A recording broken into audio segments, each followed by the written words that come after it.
도로를 떠나 항해를 다 마치고 돌레마이에 이르러 형제들에게 안부를 묻고 그들과 함께 하루를 있다가 이튿날 떠나 가이사라에 이르러 일곱 집사 중 하나인 전도자 빌립의 집에 들어가서 머무르니라.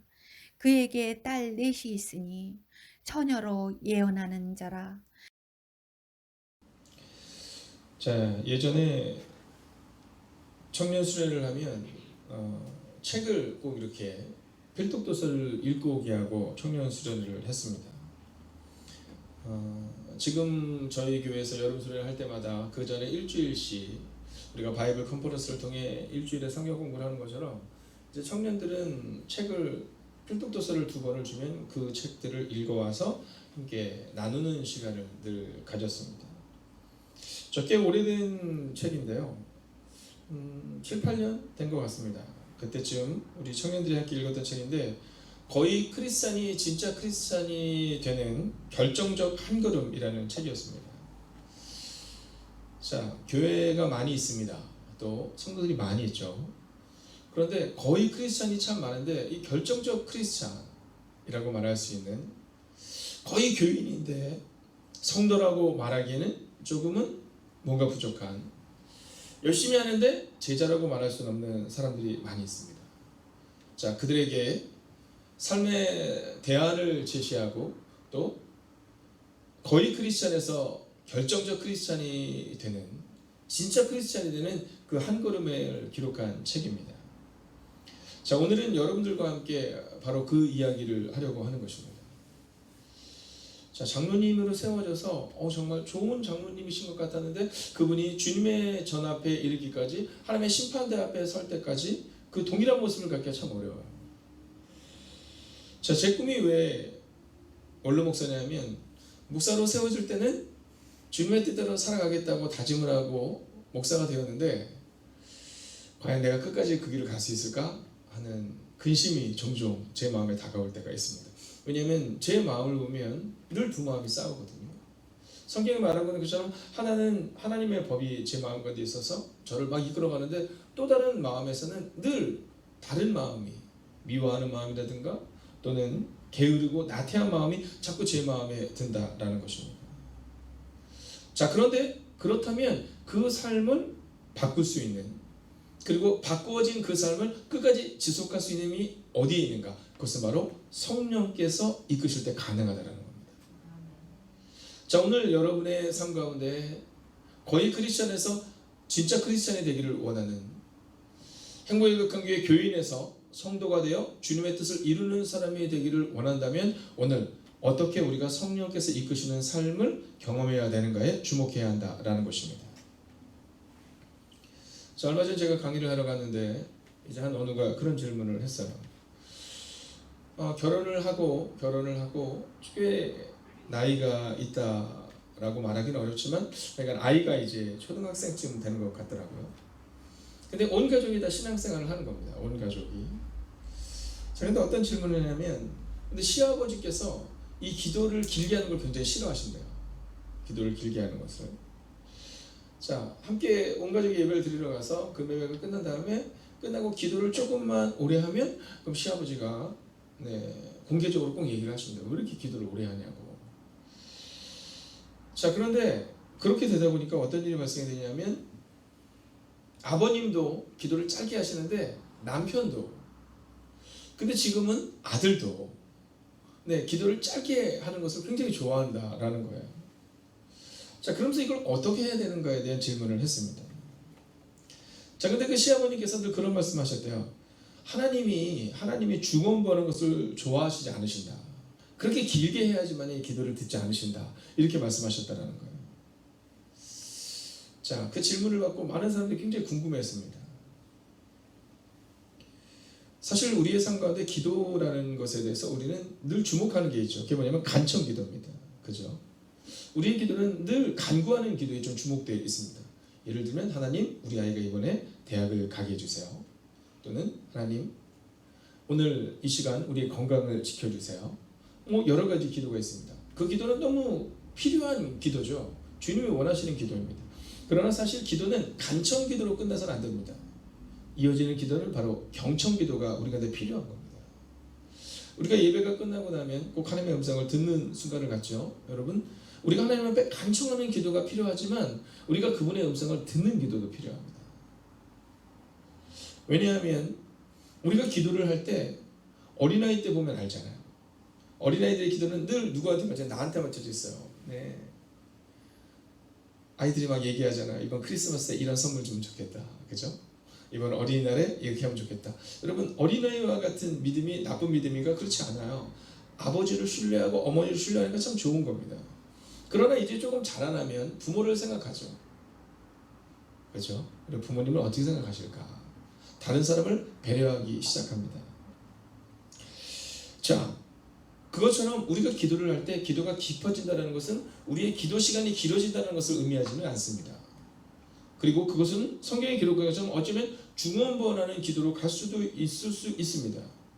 그러나 여러분, 기도가 깊어지면 그때부터는 어떠한 은혜가 시작되냐면 주님과의 대화와 성령님과의 대화와 하나님과의 대화가 시작됩니다. 처음에 성경을 읽을 때는 막 성경을 쭉 읽어 나가거든요. 근데 어느 순간부터 성경이 막 우리 가운데 말 걸어오심이 느껴지잖아요. 네, 큐티를 하는 이유가 어디에 있습니까? 성경이 우리 가운데 말씀하잖아요. 그러면 내가 그렇게 살아야지, 이렇게 성경과의 대화가 시작이 되는 것이 큐티입니다. 마찬가지로 기도는 그런 겁니다. 이 마더 테레사에게 묻습니다. 당신은 왜 이렇게 기도를 오래 하느냐? 어떤 기도를 하느냐? 당신이 기도하면 하나님은 어떻게 말씀하시느냐? 그때 마더 테레사는 그렇게 얘기했죠. 내가 기도를 하면 하나님은 듣습니다. 그러면 당신이 말할 때마다 하나님이 듣는다고 말하면 그럼 당신은 뭐라고 기도하냐? 예, 저도 듣습니다. 그분의 음성을. 여러분, 기도가 깊어진다라는 것은 하나님의 음성을 듣고 하나님이 내 기도를 듣는다는 것이 느껴져야 되는 겁니다. 오늘 이 새벽에 내가 나와서 기도하고 돌아갔다. 이게 중요한 게 아니라 오늘도 내가 채웠다. 이게 중요한 게 아니라 오늘 우리의 마음 가운데 나의 기도를 그분이 듣는다는 분명한 확신, 그리고 그분이 우리의 음성을 듣는다는 확신. 여러분, 그렇게 됐을 때 이 기도의 자리가 깊어질수록 우리의 기도의 자리가 교회를 넘어서서 우리의 가정으로 걷는 자리에서 삶의 자리에서도 성령님께 묻는 훈련이 되는 겁니다. 여러분, 기도의 훈련이 필요합니다. 기도를 길게 하면 좋다가 아니지만 그분과의 대화는 길면 길수록 좋습니다. 근데 기도를 하다 보면 우리 가운데 느껴지는 게 하나 있습니다. 그것은 뭐냐면 소음이 있을 때는 기도가 잘 되지 않아요. 그것처럼 이 새벽에 우리가 하나님 앞에 나와 기도할 때 우리의 하나님 앞에 우리의 기도의 제목을 간청하여 드리는 것도 필요합니다. 그러나 또한 그분의 음성을 듣는 것도 필요합니다. 그분이 우리에게 말씀하시는 그 음성, 그렇게 되면 그 주님의 음성을 듣고 말하는 훈련이 이 자리에서, 예배의 자리에서 시작하여 삶의 자리로 확산되어야 하는 겁니다. 사업을 할 때도, 자녀를 양육할 때도 묻는 겁니다. 주님, 제가 어떻게 양육해야 될까요? 사람들과 대화할 때도 주님, 제가 어떻게 대화해야 할까요? 성경이 말하고 있으면 사람들 앞에 갔을 때 성령께서 너희의 마음 가운데서 사람들에게 말할 것을 가르치신다라는 말씀처럼 우리 가운데 그 은혜가 임해야 한다는 겁니다. 그러면 삶의 자리에서 성령께서 이끄시는 삶을 좀 더 구체적으로 보게 되는 겁니다. 오늘 이 새벽의 시간 여러분 믿음으로 선포합니다. 여러분의 기도의 자리가 그분께 여러분의 눈물을 드리는 자리가 될 뿐만이 아니라 주님이 여러분에게 주시는 그 음성을 들을 수 있는 기도의 자리가 되시기를 주의 이름으로 축원하겠습니다. 그리고 그 기도의 자리가 삶의 자리로 가는 것, 그것이 바로 성령께서 이끄시는 삶입니다. 여러분, 사람들 가운데 신앙생활을 하지만 참 어려운 사람들은 어떤 사람들이냐면 하나님의 음성을 들어보지 못하고 신앙생활을 하는 거예요. 기도의 응답을 경험해보지 못하고 기도하는 거예요. 그러면 참 어렵습니다. 우리의 자녀들 마찬가지입니다. 우리의 자녀들이 왜 신앙생활을 하는 데 있어서 조금 더 적극적으로 한 걸음 더 나아가지 못할까? 그것은 성령께서 이끄시는 삶을 경험해보지 못한 겁니다. 기도의 응답을 경험해보지 못한 겁니다. 그럼에도 불구하고 왜 우리의 자녀들은 교회에 있을까? 그것은 부모의 모습을 본 겁니다. 그래, 나는 아직 안 되지만 우리 엄마가 또는 우리 아빠가 그렇게 살아가는 삶처럼 나에게도 언젠가는 그 삶이 임하겠지라는 마음으로 살아가는 거죠. 여러분, 오늘 그 믿음으로 오늘을 멋지게 살아내셔야 합니다. 특별히 성령께서 이끄시는 삶을 보여줘야 합니다. 여러분, 장로님에게는, 권사님에게는, 집사님에게는 바로 그 의무가 있는 겁니다. 그러면 삶의 자리에서 성령이 이끄는 삶은 어떤 삶일까요? 먼저는 목적지가 있는 삶이 되셔야 합니다. 오늘 7절을 보면 이렇게 기록합니다. 7절 우리가 함께 읽어볼까요? 시작. 두로를 떠나 항해를 다 마치고 돌레마이에 이르러 형제들에게 안부를 묻고 그들과 함께 하루를 있다가, 여러분 오늘 7절 보면 두로를 떠나 항해를 다 마치고 라는 표현이 나옵니다. 자, 이것은 뭐냐면 이제 바울이 오랜 시간 동안 온 아시아를 돌아다니면서 복음을 전하고, 그리고 지금 이제 예루살렘에 가기 위하여 배를 타고는 마지막 항해를 마친 겁니다. 즉 배에서 내린 겁니다. 그의 목적지는 바로 이곳이었습니다. 여러분, 목적지가 있는 삶을 살아내셔야 합니다. 목적지가 없으면 방황합니다. 목적지가 없으면 방황해요. 그럼 그 목적지를 누가 우리한테 말씀해 주시냐? 성령님이 인도해 주셔야 한다라는 겁니다. 여러분, 내가 가고 싶은 곳을 가면 방황하지만 성령께서 우리 가운데 그 길을 인도해 주시는 거예요. 여러분, 주일이 되면 깊은 고민 가운데 있는 분들이 요즘 있다고 하시더라고요. 네. 오늘 예배를 가야 되나 말아야 되나. 네. 새벽이 돼도 고민하는 분들이 많으시죠? 네. 오늘 내가 이 새벽에 교회를 가야 되나? 아니면 영상으로 예배를 드려야 되나? 아니면 그냥 자야 하나? 여러분, 우리의 자리, 목적지가 있어야 합니다. 주일이 되면 주님과 함께 교제할 수 있는, 주님께 내 삶을 드릴 수 있는, 주님께 헌신할 수 있는 그 예배의 자리, 새벽이 되면 주님을 향하여 기도하고 주님의 음성을 들을 수 있는 그 기도의 자리, 그 간절한 자리, 그 자리가 있어야 되는 겁니다. 여러분, 목적지가 있어야 되는 겁니다. 사명의 자리가 있어야 되는 겁니다. 주님 주신 사명이 있어야 집사 역할을 감당할 수 있는 겁니다. 여러분, 사명이 없이, 주님 주신 사명이 없이 집사가 되면 방황하게 되어 있습니다.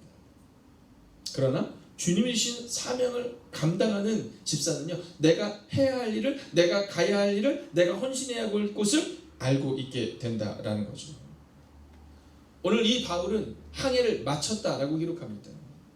여러분, 우리도 언젠가 우리의 인생을 마치는 때가 곧 올 거예요. 우리가 주님 앞에 가는 그때가 곧 올 거예요. 그때 주님이 우리한테 뭐라고 말씀하실까요? 방황하다 왔니? 아니면 너의 사명을 다하다 왔니? 라고 물으실 겁니다. 사랑하신 여러분, 부모가 자녀를 양육하는 부모의 자리가 있듯이 헌신하는 성도의 자리, 기도하는 기도의 자리, 사명을 가지고 나아가는 그 사명의 자리, 여러분 그 분명한 목적지를 가지고 여러분의 인생을 살아가시기를, 성령께서 이끄시는 그 목적지를 발견하시기를 주의 이름으로 축원하겠습니다. 두 번째는 성령께서 이끄시는 삶은 더불어 사는 삶이 우리 가운데 있다라는 겁니다. 자, 8절을 같이 한번 읽어볼까요? 8절 읽습니다. 시작. 이튿날 떠나 가이사랴에 이르러 7 집사 중 하나인 전도자 빌립의 집에 들어가서 머무르니라. 아멘. 자, 오늘 본문에 보면 이 빌립이라는 사람이 나옵니다. 근데 그를 향해서 성경은 뭐라고 말하냐면 7 집사 중에 하나인 전도자 빌립, 이렇게 말해요. 전도자 빌립. 여러분은 어떤 이름을 가지고 있으세요? 네, 어떤 이름을 가지고 있으세요? 뭐 교회에서는 뭐 집사일 수도 있고 권사일 수도 있습니다. 또 뭐 목사일 수도 있고요. 또 뭐 여성교회를 섬기는 사람, 성가대, 뭐 여러 가지의 이름들이 여러분 가운데 있을 겁니다. 오늘 이 빌립이라는 사람에게는 어떤 이름이 있으면 전도자 빌립, 이런 이름이 있었습니다. 전도자 빌립. 7 집사 빌립. 자, 그런데 그는요, 우리가 아는 것처럼 성령의 깊은 인도를 받았던 사람입니다. 여러분, 이 빌립은요, 성령의 인도하심을 받는 사람이에요. 그래서 성령의 인도하심을 받아 광야로 갔던 사람이죠. 거기서 에디오피아의 간다게의 국군을 맡은 내시를 만나서 복음을 전한 사람, 그였습니다. 자, 그런데 오늘 이 성령의 인도하심을 받는다는 것에 대해 우리가 착각할 때가 있습니다. 그것은 뭐냐면, 성령의 인도하심을 받는 사람은 교회 내에서만 인도하심을 받는다고 착각하죠. 복음을 전하는 사람을 착각합니다. 아니요, 오늘 성경은 더불어 사는 삶임을 보여주고 있습니다. 오늘 바울이 누구의 집에 들어가냐면 바로 이 빌립의 집에 들어간 겁니다. 여러분, 제가 주의 이름으로 부탁드립니다. 집 정리를 깨끗이 하셔야 합니다. 네, 그리스도인들은 집 정리를 깨끗이 하셔야 합니다. 언제든지 누가 우리 집에 들어와도 그를 맞이할 준비가 되어 있어야 합니다. 여러분, 더불어 사는 삶을 보여주는 것, 이게 바로 성령께서 이끄시는 삶입니다. 우리 권사님은 너무 바쁘셔서 아닙니다. 그래서 곤란합니다. 오늘 이 빌립이라는 집에 이 바울과 바울의 일행들이 들어갈 때 이 빌립은 그를 기쁨으로 맞아들입니다. 여러분, 오늘 바울만 그랬을까요? 이것은 반복적으로 나타나는 삶을 보여주는 겁니다. 아브라함이 아브라함의 집에 들어오는 그런 수많은 나그네들을 영접했던 것처럼 오늘 성령의 인도하심을 받는 사람은요, 문을 열어주는 사람이 돼야 돼요. 성령의 인도하심을 받는 사람은 자기의 시간을 기꺼이 내어주시는 사람이 돼야 한다는 겁니다. 새가족이 왔을 때 그를 향하여 기꺼이 시간을 내어주고 그를 향하여 기꺼이 우리의 사랑을 내어줄 수 있는 사람이 되어야 한다라는 것입니다. 지난번 설교를 하면서 우리가 교회 내외의 어려운 분들을 돕기로 마음을 정했습니다. 자, 그리고 지난주에 또 이번 주에도 마음을 정해서 그 예물을 드린 사마리아 헌금을 드린 분들이 있으세요. 자, 어려운 이들과 함께 한다는 것, 그것은 우리의 말이 가는 것이 아니라 우리의 사랑이 함께 가는 겁니다. 여러분, 표현할 수 있어야 한다라는 거죠. 오늘 빌립이 그런 겁니다. 생각해 보세요. 이 바울의 마음이 어떠했을까? 여러분, 예수님이 십자가 앞에서 뭐라고 말씀하세요? 네, 단순하고 명료하게 말씀하시잖아요. 내 마음이 어렵다. 내 마음이 힘들다. 오늘 바울은 이 빌립에게 뭐라고 얘기했을까요? 아마 그랬을 것 같아요. 내가 이제 순교하기 위하여 사명을 다하기 위하여 예루살렘으로 가서 로마로 올라간다. 바로 그때 그 바울의 허한 마음을, 그 바울의 안타까운 마음을, 그 바울의 두려운 마음을 품어주었던 사람, 그가 빌립이었다라는 것이죠.